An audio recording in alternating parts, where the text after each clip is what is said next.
This video is brought to you in association with Qualcomm Snapdragon. This summer, Come on, you beast! a dragon is coming. No, a smaller dragon. But fast. And cute. But not that cute.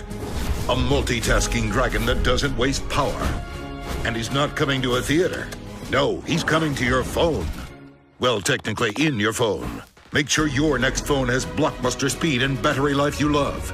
Make sure it has a Snapdragon processor. Hey guys, this is Bharadwaj with PhoneArena.com and you're watching the video review of the LG G2. The G2 is LG's latest flagship and it has dropped the Optimus title from its predecessor. G2 is the first smartphone to feature the power lock button and the volume rocker at the back of the device. It is aimed as a competition for the Samsung Galaxy S4 with similar dimensions and features. So let's dive right into the review to check if it is capable of being the phone LG were hoping it would be. LG continues to follow the trend of plastic phones with the G2, but one of the key features of its design is the surprisingly thin bezel and the placement of the volume rocker and the power lock buttons.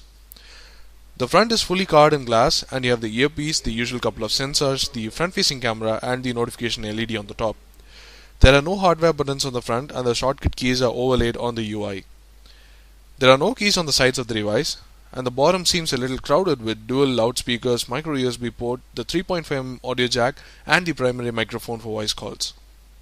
The top houses the secondary microphone for stereo audio in video and the IR LED for controlling TVs and media players.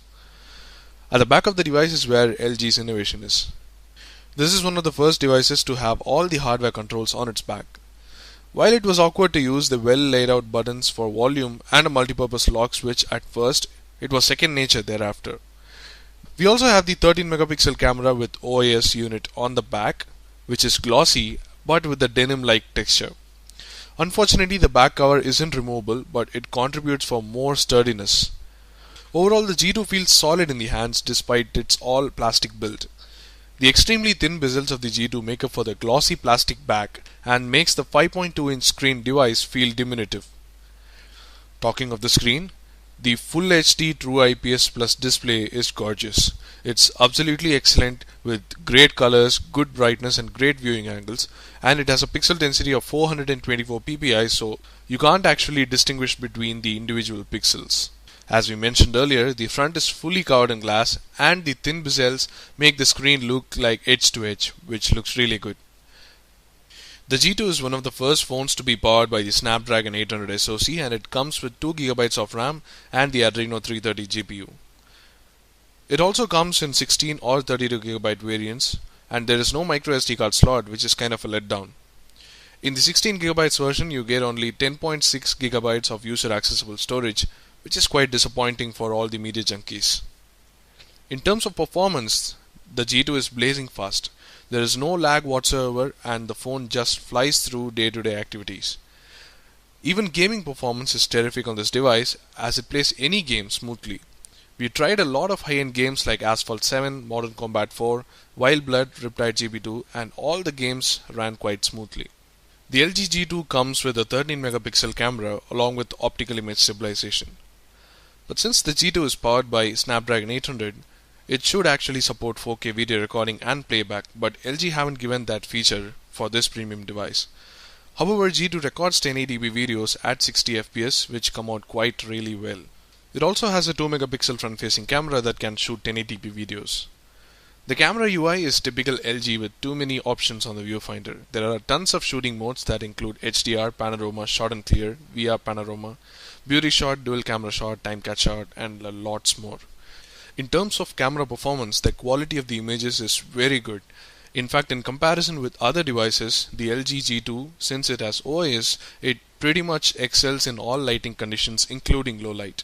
The videos too come out pretty well thanks to the OIS unit removing shakes and making it steady. Coming to software, the G2 comes with Android 4.2.2 Jelly Bean out of the box, overlaid by LG's own custom UI. In terms of features, it comes with LG's Q Slide feature, which is most important, that lets you open miniature versions of the applications and they float right on the screen. A maximum of 2 such applications can be opened at a time. There is also the Q Memo feature, which lets you take notes directly on the screen. There are a lot more LG specific enhancements like Knock On, which makes it easier to unlock this device just by a double tap. It makes more sense now that the keys are on the back. Another interesting feature is the option to customize the soft keys, which proves very useful. Much like Samsung, LG's implementation here is a kitchen sink of features. Only thing that stops us from enjoying it is the custom UI. LG's skin might be too cartoonish or glossy for popular taste, so we think it could be improved a lot more for better appeal. One of the best things about the LG G2 is its 3000 mAh battery. The huge lithium-ion unit lasts really long and can easily cover you for 2 days of moderate usage. LG also have included a battery saver option that can reduce battery consumption after a particular level and increase your usage even further. We think this is one of the best features of the LG G2 and the battery life is amazing. In the end, the LG G2 is possibly one of the best Android phones launched till date. For a price of Rs 40,990, the G2 is an excellent deal if you consider the spectacular display, great day-to-day performance, great gaming performance and the really good camera, but you would be compromising on the build quality, the limited internal storage and slightly let down by the software. And that's about it for our video review. Do check out our full review in our blog for the complete lowdown on the LG G2. The links are in the description below. We hope you enjoyed this video. If you did, do hit the like button and do hit the subscribe button for more videos like these. And surprise! We also have the LG G2 giveaway going on at our blog, so do participate and increase your chances of winning by hitting the subscribe button. Thanks for watching.